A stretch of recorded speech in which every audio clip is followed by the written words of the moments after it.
नमस्कार, face to face Madhya Pradesh में मैं हूं आपका होस्ट राहुल सौमित्र। शाम के 7 बजने वाले हैं और आप देखना शुरू कर चुके हैं मध्य प्रदेश का नंबर 1 डिबेट शो। आज के राजनीतिक परिदृश्य में चुनाव जीतने के लिए हर दल हर तरीके के हथकंडे अपनाता है। चुनावी मुद्दों से लेकर जनता के इमोशंस को भी छूने की कोशिश करता है और यही वजह है कि इस निकाय चुनाव में धर्म और सियासत का मेल होता हुआ दिखाई दे रहा है और सवाल उठ रहा है कि क्या फिर से ध्रुवीकरण का खेल खेला जा रहा है। तो पूछेंगे भारतीय जनता पार्टी के प्रवक्ता हितेश वाजपेयी, जो कि अपनी मीठी बातों के लिए जाने जाते हैं, मृदुभाषी हैं, और अवनीश बुंदेला जी से पूछेंगे जो सवाल का बड़े सधे तरीके से जवाब देते हैं। दोनों मेहमानों का बहुत बहुत स्वागत, जनता का भी बहुत बहुत स्वागत। बहस करेंगे इन दोनों से, लेकिन एक एक्सक्लूसिव रिपोर्ट के बाद।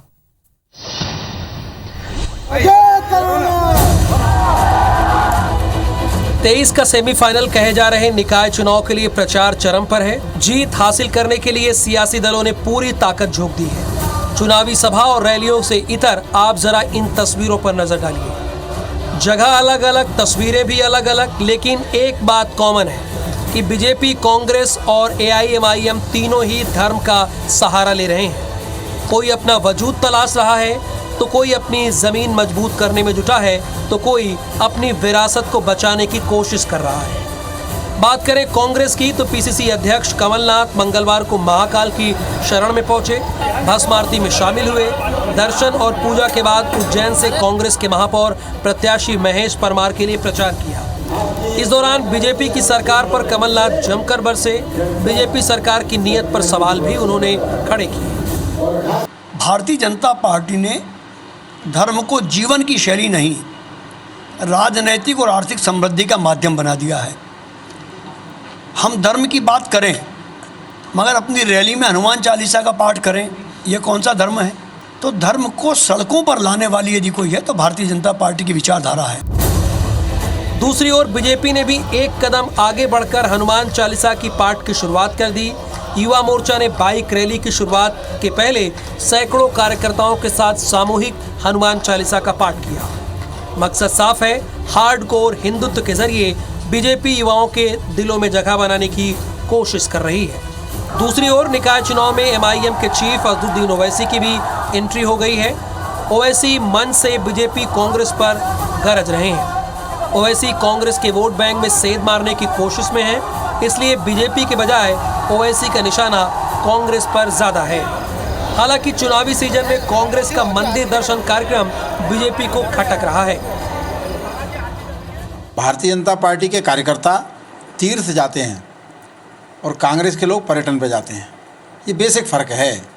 इनको जब चुनाव आता है तब भगवान याद आते हैं, इनको जब चुनाव आता है तो मंदिर याद आते हैं।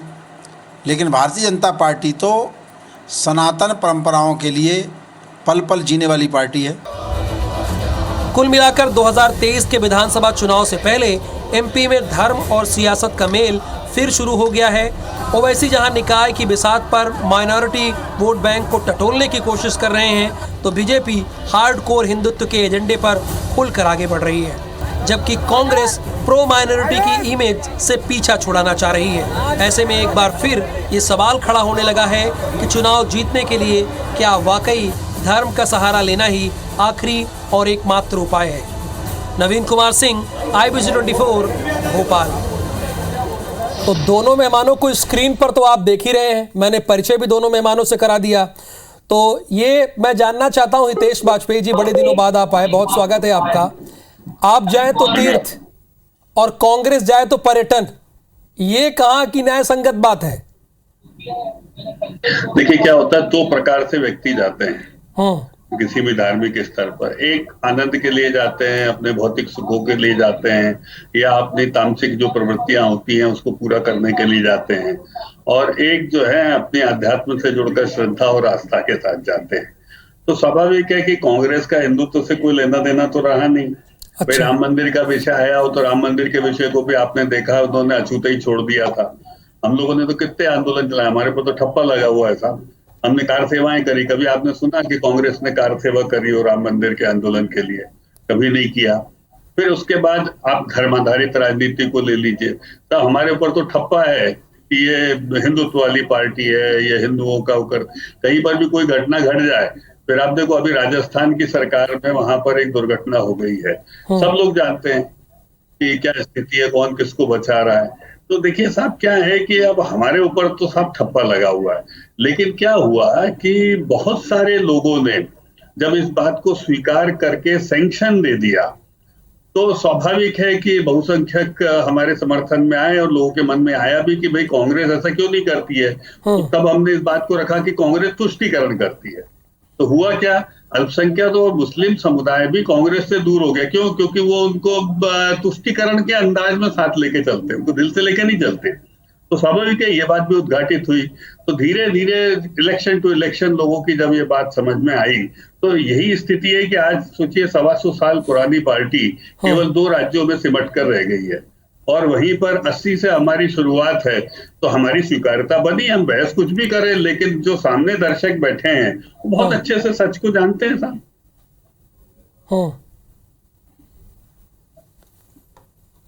क्या कह रहे हैं हितेश जी, अपनी बात पूरी कीजिए।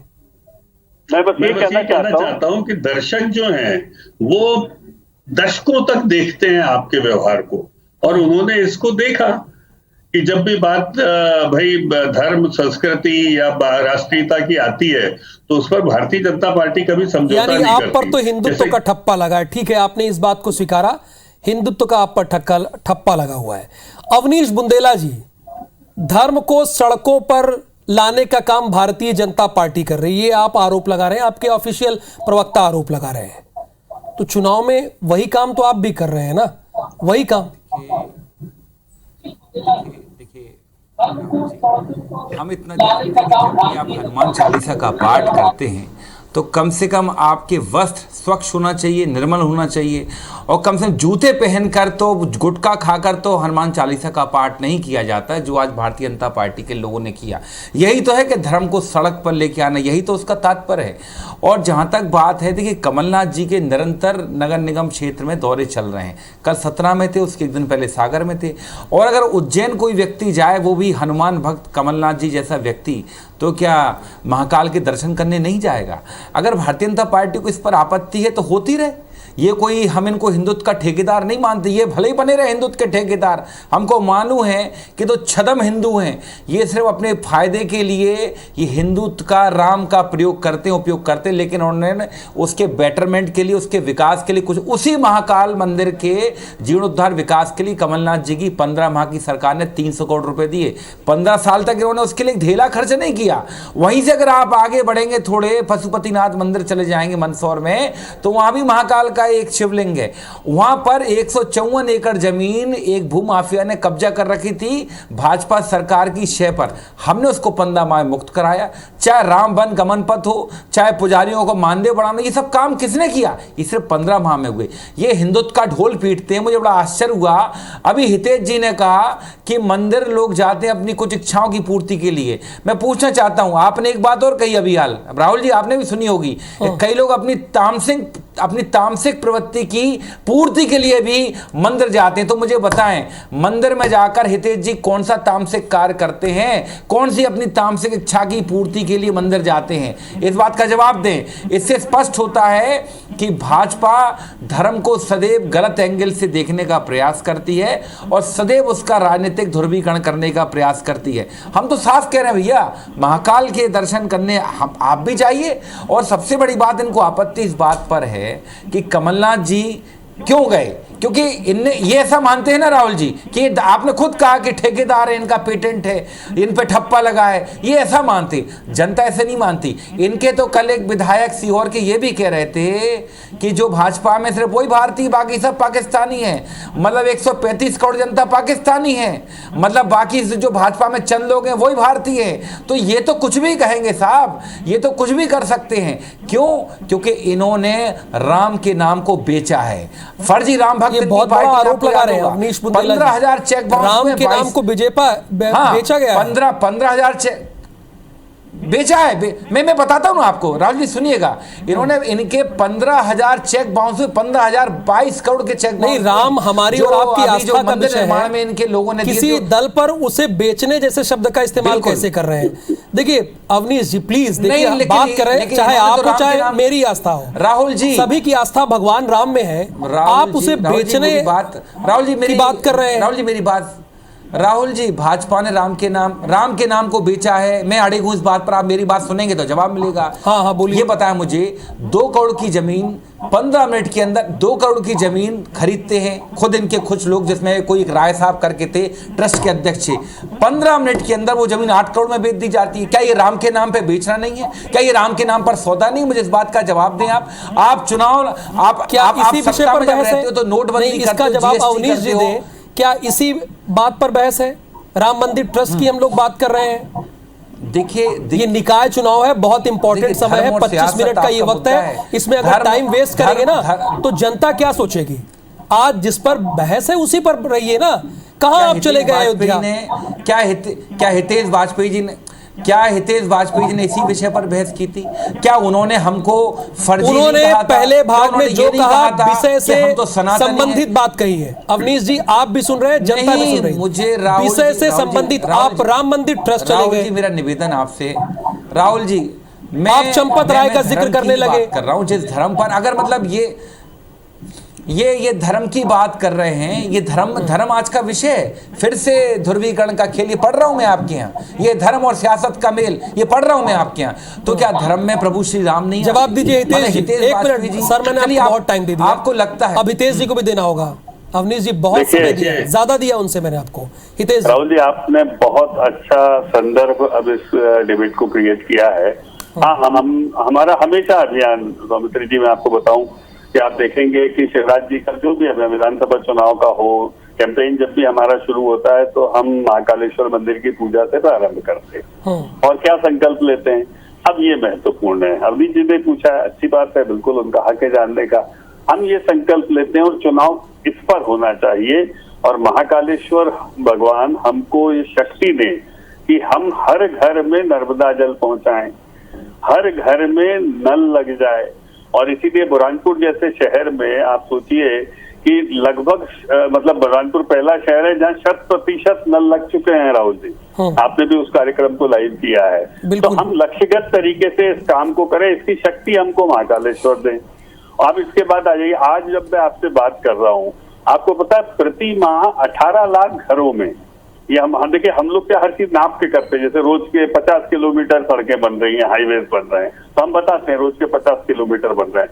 हम इस बजट में 25,000 किलोमीटर हाईवेज बनाएंगे, ये हमने डिक्लेयर किया और उसको अचीव किया। हमारा रोज का मीटर चलता है।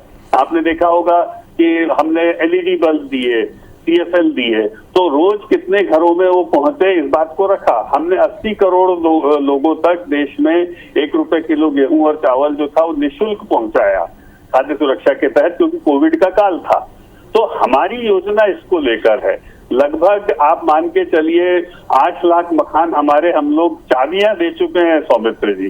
तो कभी सोचना, आप किसी 16 नगर निगम मात्र में, नगर पालिकाओं की तो मैं बात नहीं कर रहा हूं मैं आपको बताऊं, हर नगर निगम में कहीं 60,000, कहीं 70,000, कहीं 1 लाख मतदाता ऐसे हैं जो इसमें शिफ्ट हो चुके हैं।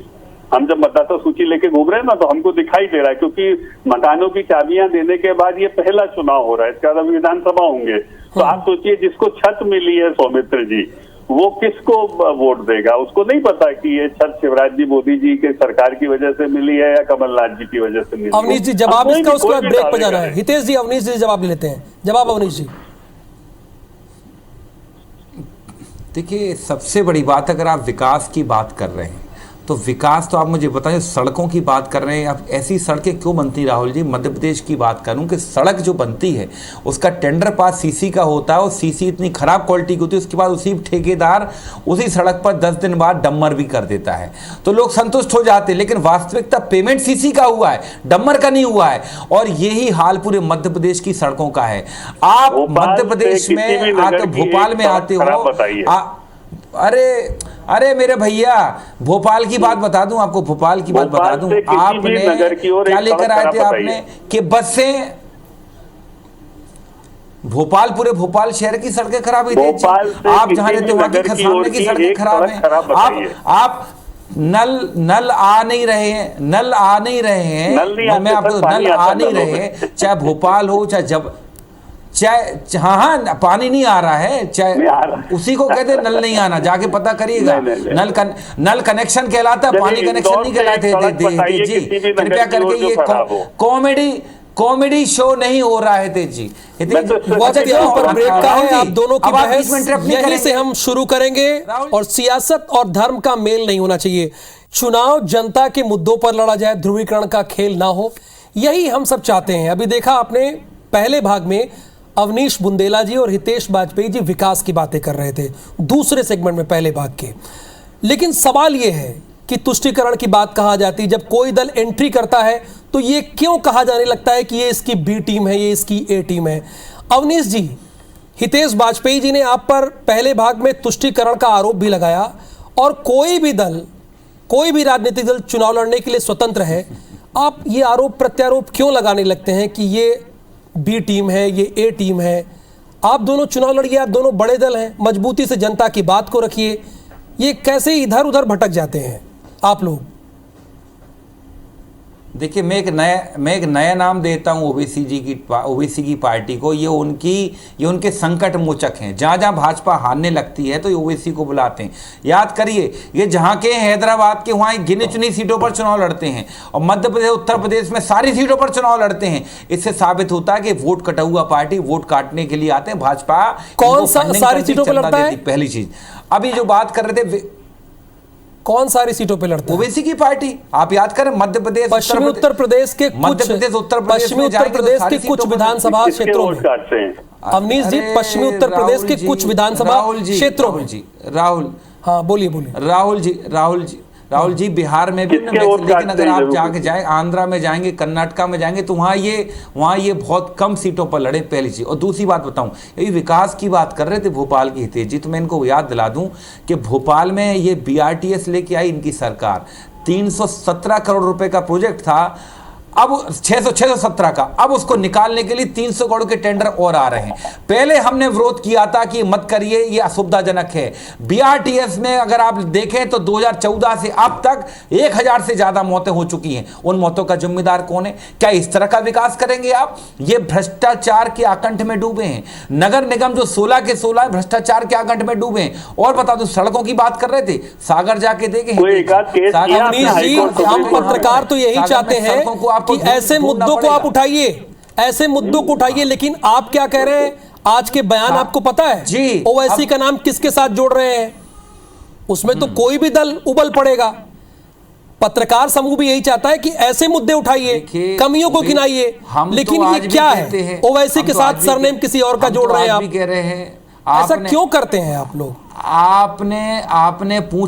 आपने पूछा, हमने बताया ओवैसी के बारे में। ओवैसी बी टीम क्या? ओवैसी संकट मोचक है भाजपा का। नोट कर लें आप इसको, पहली चीज। और दूसरी सबसे बड़ी जो मैंने बोला कि जिस तरह का विकास करते हैं, चलिए हितेश जी के हिसाब से नल में पानी नहीं आता, बिजली नहीं आती, निरंतर सड़कें खराब हैं। आप देखें, रोजगार की तो अपन बात नहीं करते। और आप देखें, अभी 2 दिन पुरानी बात देखें, जब प्रकाश में आया कि नगर निगम के जल कर का जो इनका बिल सालाना, उसको इन्होंने डबल कर दिया। 360 रुपए कर हुआ करता था, उसको उन्होंने 720 रुपए कर दिए। ये इस बात का जवाब दे, बिना किसी नोटिफिकेशन के, बिना किसी जानकारी के, सुन लीजिए ना, डबल कर दिया। मैंने शुरुआत आपसे की थी, सुन लीजिए ना जी। राहुल जी, देखिए, आपने बहुत सीधा और बहुत अच्छा सवाल किया। तो उन्होंने क्या कहा? ओवैसी जी वोट काटते हैं। किसके वोट काटते हैं नहीं बताया। तो इनको ऐसा लगता है कि ओवैसी जी मुसलमान है तो मुसलमानों के कांग्रेस को मिलने वाले वोट काट देते हैं। तो आप सोचो, मतलब मुसलमान समाज का और कांग्रेस का रिश्ता कितना कमजोर है। एक हैदराबाद से आया हुआ व्यक्ति इनका रिश्ता खत्म कर देता है। अच्छा, एक बात जो बहुत दुखद है कि कांग्रेस उनको एक संकट मोचक है, वो आप कहते हैं जी, के रूप में उसको बार बार तभी बुलाते हो जब हारने लगते हो। मेरे महाराज, गुजरात में बुला लोगे, हमें मालूम है, उत्तर प्रदेश में बुला लोगे, मध्य प्रदेश में बुला लिया। अरे भैया मेरे, सुन लीजिए हितेश जी को, बस कुछ ही सेकंड है मेरे पास। आपकी बात अधूरी न रह जाए, मैं बस यही चाहता हूँ। हितेश जी बोलिए। बंगाल में नहीं बुलाया। तो अब ऐसी अवस्था में आप सोचिए, आप तो ये बताओ बीआरटीएस निकाल क्यों रहे हो? हितेश जी मेरी बात का जवाब दो। बीआरटीएस में लगभग 700 करोड़ खर्च करने का, उस पे निकालने के लिए 300 करोड़ क्यों खर्च कर रहे हो? वो आपने फर्जी साइकिल की जो लेन बनाई है, जो साइकिल ट्रैक बनाया है, उसको क्यों खोद रहे हो? मुझे बताओ, इस बात का जवाब दो हितेश जी। कचरा उठाने का पैसा आपने डबल क्यों कर दिया है? 360 से 720 क्यों कर दिया है और चुपचाप कर दिया है? हितेश जी इस बात का जवाब दो। कैसे विकास करोगे नगर निगमों में आप? अरे झूठ बोलते हो, भ्रष्टाचार। Thank you so much. व्यक्तिगत आरोप न लगाइए। बहुत बहुत धन्यवाद face to face Madhya Pradesh का हिस्सा बनने के लिए अवनीश बुंदेला जी और डॉक्टर हितेश वाजपेयी जी।